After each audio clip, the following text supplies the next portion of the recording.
जैसलमेर के पोखरण से बड़ी खबर आ रही है। जिम्मेदारों की लापरवाही नौनिहालों पर भारी पड़ गई है। बिना फिटनेस के निजी स्कूल की बस अनियंत्रित होकर पलट गई। विभाग की लापरवाही से 3 दर्जन से ज्यादा बच्चों की जान को खतरा यहां पर हो गया।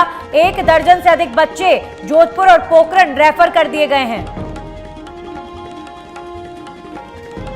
तो जिम्मेदारों की लापरवाही नौनिहालों पर कैसे भारी पड़ी। बिना फिटनेस के ये निजी स्कूल बस दौड़ रही थी, अनियंत्रित तो होकर पलटी स्कूल की बस। जिम्मेदारों की लापरवाही की वजह से आप देखिए कितने बच्चे घायल हो गए।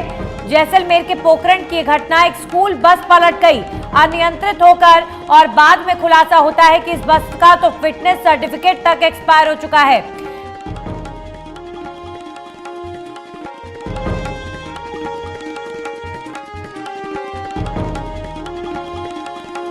छोटी सी बच्ची बुरी तरीके से घायल हो गए बच्चे इस घटना में।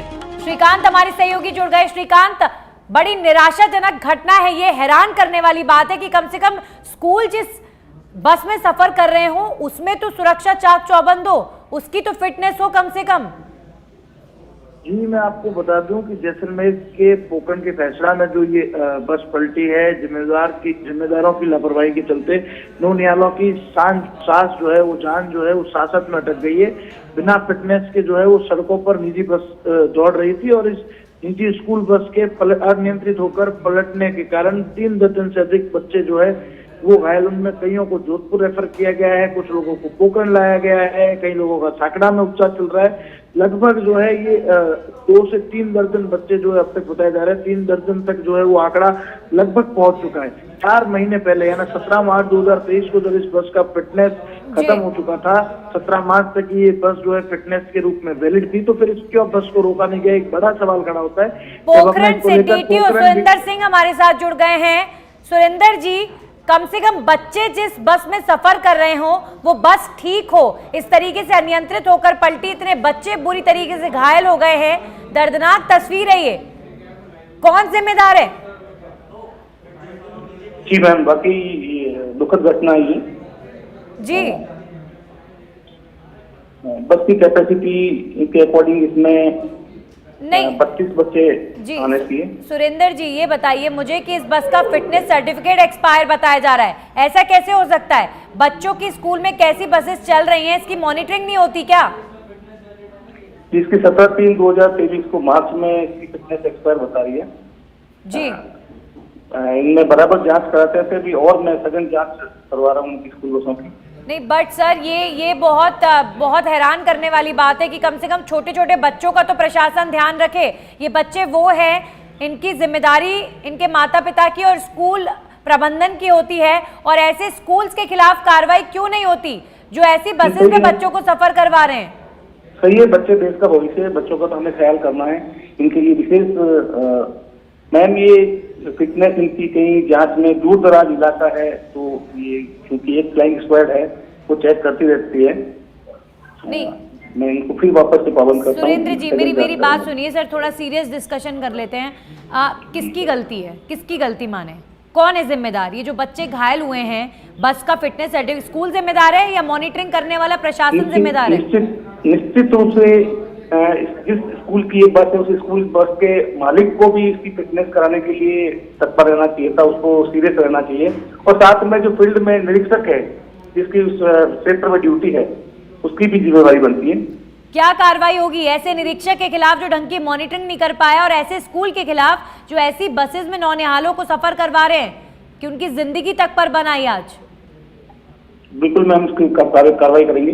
किस तरीके की कार्रवाई सर? बच्चों का मामला है, किस तरह की कार्रवाई होगी ये बताइए। इंस्पेक्टर को पाबंद करेंगे, वो जाएगा और स्कूल में उनके खिलाफ सारी बसों को चेक करके स्कूल को नोटिस देंगे मैम। नहीं सुरेंद्र जी, छोटे छोटे बच्चों के मामले में सरकारें ये दावे करती हैं कि स्कूलों में मॉनिटरिंग होनी चाहिए और इतनी टीम्स तैनात कर रखी हैं, बसों के फिटनेस से लेकर वहाँ पर फर्स्ट एड है या नहीं और इस तरीके के प्रबंध हैं या नहीं, इसकी चेकिंग होती है बाकायदा। लेकिन कैसे ऐसा हो गया कि जिसका फिटनेस सर्टिफिकेट एक्सपायर हो गया हो, ऐसे बस में छोटे छोटे मासूम, इनकी तस्वीरें मैं देख रही हूँ, सर पे बच्ची की कितनी गहरी चोट लगी है, ऐसे सफर बेफिक्र होकर स्कूल करवा रहे हैं क्योंकि उन्हें पता है प्रशासन कुछ नहीं कर रहा, मॉनिटरिंग हो नहीं रही है। जी सुरेंद्र जी, कोई जवाब नहीं है सर आपके पास? जी, मॉनिटरिंग करते हैं मैम, इसको सर मॉनिटरिंग करते तो फिर कैसे एक ऐसी बस सड़क पर दौड़ रही है छोटे बच्चों को लेकर जो फिट तक नहीं, अनियंत्रित होकर पलट गई? मैम वाहनों की संख्या ज्यादा होती है और बराबर जांच करते हैं। एक फ्लाइंग स्क्वाड है मेरे पास में और जो नेक्स्ट थे उनको मैं पाबंद करता हूँ, बराबर जांच करते हैं। वाहनों की संख्या ज्यादा है, टीम की कमी है, तो सर ऊपर बोलिए। बहरहाल सुरेंद्र जी, उम्मीद यही है कि आप देखिए कार्रवाई होगी ऐसे मामलों में, ताकि दूसरे स्कूल कम से कम सीखें कि छोटे बच्चों का एडमिशन तो ले लेते हैं लेकिन सुरक्षित रख नहीं पाते उन बच्चों को। शुक्रिया आपका जुड़ने के लिए हमारे साथ। तो 12 से ज्यादा बच्चे इस घटना में घायल हो गए, गंभीर रूप से घायल हुए हैं। ये बस अनियंत्रित होकर पलट गई और हैरान करने वाली बात, शर्मनाक बात यह है कि जिस बस में ये नौनिहाल सफर कर रहे थे ये बस फिट ही नहीं है। फिटनेस सर्टिफिकेट एक्सपायर हो चुका है इस बस का। अनियंत्रित होकर बस पलट गई, 12 बच्चे बुरी तरीके से जख्मी हो गए। छोटे छोटे बच्चों की तस्वीरें आप देखिए, किसी के सर में गंभीर चोट आई है, बच्चों को किसी को जोधपुर रेफर किया गया है।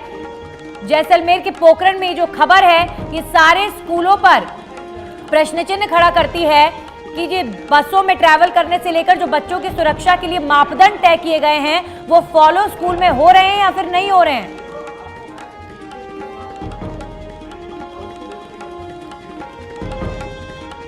तो बच्चों का भी फिलहाल इलाज जारी है। बस के ओवरलोड होने की भी खबर आ रही है कि ओवरलोड थी बस, ज्यादा संख्या में बच्चे बैठे थे और 4 महीने पहले 17 मार्च 2023 तक बस का फिटनेस सर्टिफिकेट वैलिड है। फिटनेस सर्टिफिकेट एक्सपायर हो चुका है इस बस का और इसमें इतने सारे नौनिहालों को सफर करवाया जा रहा था। स्कूल की ये बस है। तो पोखरण डीटीओ सुरेंद्र सिंह से फोन पर सवाल किया तो उन्होंने घटना को लेकर ये कहा है कि हम कार्रवाई करेंगे, लेकिन कोई जवाब उनके पास नहीं था और बोले कि सिर्फ एक फ्लाइंग स्क्वाड की टीम है मेरे पास, बसों की संख्या, स्कूलों की संख्या ज्यादा है, इसलिए प्रॉपर मॉनिटरिंग नहीं हो पा रही है। क्या बड़ा सवाल खड़ा करता है प्रशासन पर। तो अभी बस की जांच हो रही है, लेकिन उन बच्चों का क्या जो बुरी तरीके से जख्मी हुए हैं? कौन जिम्मेदार? स्कूल प्रबंधन जिम्मेदार, प्रशासन जिम्मेदार? बच्चों से मिलने पहुंचेंगे कलेक्टर मथुरा दास माथुर। तो अस्पताल में बच्चे भर्ती हैं और अब बिना फिटनेस के ये निजी स्कूल की बस दौड़ रही थी सड़क पर, जो कि सवालिया निशान खड़े करती है। बिना फिटनेस की बस में नौनिहालों को सवार ये बस अनियंत्रित होकर जब पलटी तो सवाल खड़े हुए स्कूल प्रबंधन पर भी और सवाल खड़े हुए प्रशासन पर भी कि क्या स्कूलों की मॉनिटरिंग नहीं होती है, क्योंकि स्कूल इस तरीके से नौनिहालों की जान के साथ खिलवाड़ कर रहे हैं। ये साबित करता है कि इन्हें कानून का कोई डर नहीं, मॉनिटरिंग टीम का कोई डर नहीं। फ्लाइंग स्क्वाड होता है स्कूल की मॉनिटरिंग करने के लिए, स्कूल बसों की मॉनिटरिंग करने के लिए, लेकिन क्या वो फ्लाइंग स्क्वाड ढंग से काम नहीं कर रहा? अभी फिलहाल जानकारी आ रही है कि इन बच्चों से मिलने के लिए, इनकी तबीयत देखने के लिए कलेक्टर पहुंचेंगे।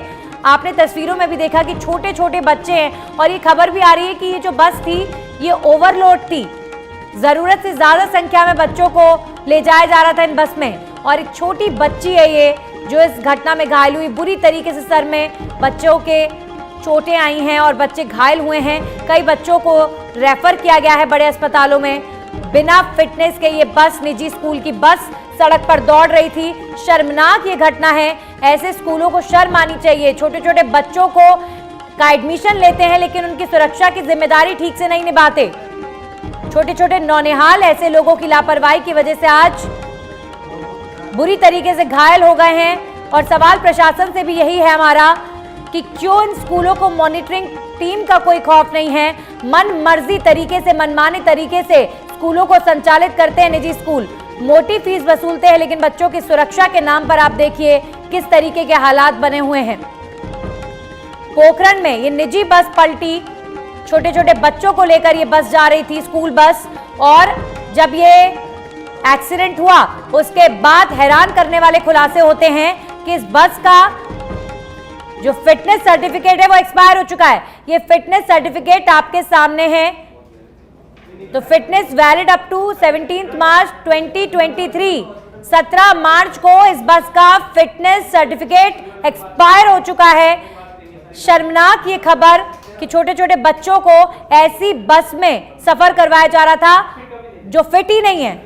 फिटनेस सर्टिफिकेट एक्सपायर 17 मार्च 2023। ये फिटनेस सर्टिफिकेट की आप तस्वीर देख रहे हैं, इस बस का फिटनेस सर्टिफिकेट है ये जो बस पलटी है। हमारे सहयोगी जोधपुर से ग्रीश जुड़ गए हैं।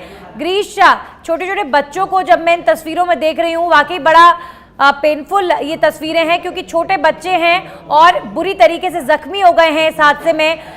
ऐसे स्कूल संचालकों के खिलाफ कार्रवाई होनी चाहिए ग्रीश, और ऐसी मॉनिटरिंग टीम के खिलाफ भी जिन्हें ये नहीं पता कि सड़कों पर कैसी बसें दौड़ रही हैं। जी नंदनी, निश्चित तौर पर बात करें तो ये जो हादसा हुआ है ये दिल दहलाने वाला हादसा है और इसी हादसे को देखकर जोधपुर जिला कलेक्टर तुरंत प्रभाव से संभाग के सबसे बड़े अस्पताल मथुरादास माथुर अस्पताल पहुंच गए और तो दूसरी ओर देखा जाए तो दक्षिण महापौर वनिता सेठ जो है वो भी मौके पर पहुंच गई है। और दूसरी ओर कई बार आपको मालूम होगा कि आरटीओ द्वारा और जो जिला प्रशासन द्वारा बाल वाहिनी को लेकर कई तरह के अभियान चलाए जाते हैं, पर जिस तरह से ये हादसा हुआ, जिस तरह से इस बस का जो फिटनेस एक्सपायर हुआ है, ये परिवहन विभाग और स्कूल विभाग के ऊपर भी कई तरह के सवाल खड़े होते हुए नजर आ रहे हैं। और जानकारी प्रथम दृष्टया ये भी आई है कि इस बस के अंदर अत्यधिक बच्चे, जो क्षमता से ज्यादा जो बच्चे थे वो डाले हुए थे और फिलहाल जो गंभीर बच्चे हैं उनको जोधपुर रेफर कर दिया गया है और उनका प्राथमिक उपचार है जो शुरू कर दिया है। जी नंदनी। जी बिल्कुल ग्रीश, लेकिन ये भी कहीं ना कहीं सोचने वाली बात है कि निजी स्कूलों में इतनी संख्या में बच्चों का एडमिशन तो हो जाते हैं, लेकिन स्कूल कितने लापरवाह बने हुए हैं। स्कूलों में मोटी फीस वसूली जाती है। प्राइवेट स्कूल में पेरेंट्स भेजते हैं अपने बच्चों को कि उनके बच्चे सुरक्षित पढ़ लिख कर घर पहुंचेंगे, लेकिन इस तरीके की घटनाएं हैरान करने वाली बात। ऐसे मामलों में गिरीश कार्रवाई होनी चाहिए, सख्त कार्रवाई स्कूल के खिलाफ, ताकि दूसरे स्कूल भी सीख लें कि बच्चों की जान के साथ खिलवाड़ ना हो। जी नंदनी, निश्चित तौर पर जिस तरह से जिला कलेक्टर हिमांशु गुप्ता मौके पर पहुंचे तुरंत प्रभाव को और बच्चों की कुशल से वो पूछ रहे हैं और अभी भी वो मौके पर वहीं पर है, तो कहीं ना कहीं ये लग रहा है कि जोधपुर जिला कलेक्टर और पोखरण के जो प्रशासनिक अधिकारी है उन्हें भी ये बड़ा एक्शन लेना चाहिए। जो स्कूल के जो जितने भी स्कूल संचालक है इस प्रकार की जो लापरवाही बरत रहे हैं, जो बच्चों के साथ जो जान का खिलवाड़ हुआ, जो बच्चे जिस तरह से गंभीर घायल हुए हैं, जो जिस तरह से बच्चों के आप देख सकते हैं कि जो छोटे छोटे बच्चे जो पैर से लड़खड़ा रहे हैं और रो रहे हैं, कहीं ना कहीं ये स्कूल प्रशासन पर और बड़े सवाल खड़े करते हुए नजर आ रहे हैं। बिल्कुल, तो छोटे बच्चे इन स्कूलों की, इस स्कूल की लापरवाही का आज कैसे परिणाम भुगत रहे हैं, इसकी जीती जागती तस्वीर ग्रीश हम तस्वीरों में देख पा रहे हैं। छोटे छोटे बच्चे हैं, किसी के सर में गंभीर चोट आई है, किसी के पैर में गंभीर चोट आई है। सबसे पहले आप ये भी बताइए ग्रीश कि अभी फिलहाल इन बच्चों की क्या स्थिति है, कितने बच्चे घायल हुए, इनका इलाज किस तरीके से हो रहा है और क्या कुछ बच्चों को बड़े हॉस्पिटल्स में रेफर भी किया गया है? जी नंदनी, निश्चित तौर से पोखरण स्वास्थ्य चिकित्सा केंद्र से जो बच्चे जो अत्यधिक घायल थे उन्हें जोधपुर संभाग के सबसे बड़े अस्पताल जो मथुरादास माथुर अस्पताल है उन्हें वहां पर रेफर कर दिया गया है और 2 से 3 बच्चे थोड़े अत्यधिक घायल बताए जा रहे हैं। और मौके पर देखे तो जोधपुर की जो प्रशासन की टीम है वो पूरी अलर्ट है और जो एमडीएम अस्पताल के जो अधीक्षक है विकास राजपुरोहित लगातार उन बच्चों की देखरेख कर रहे हैं और बच्चों के जो परिजन है वो भी मौके पर पहुंच चुके हैं और लगातार कलेक्टर से भी बातचीत चल रही है। जी चलिए, शुक्रिया ग्रीश आपका तमाम जानकारियों के लिए। तो अभी फिलहाल बच्चों का इलाज हो रहा है। छोटे छोटे नौनिहाल आज जिस तरीके से इस लापरवाही की भेंट चढ़े हैं, बेहद अफसोसजनक। स्कूलों को अपनी जिम्मेदारी निभानी चाहिए, छोटे बच्चों की जिम्मेदारी स्कूलों के कंधों पर होती है और ऐसी लापरवाही बर्दाश्त नहीं।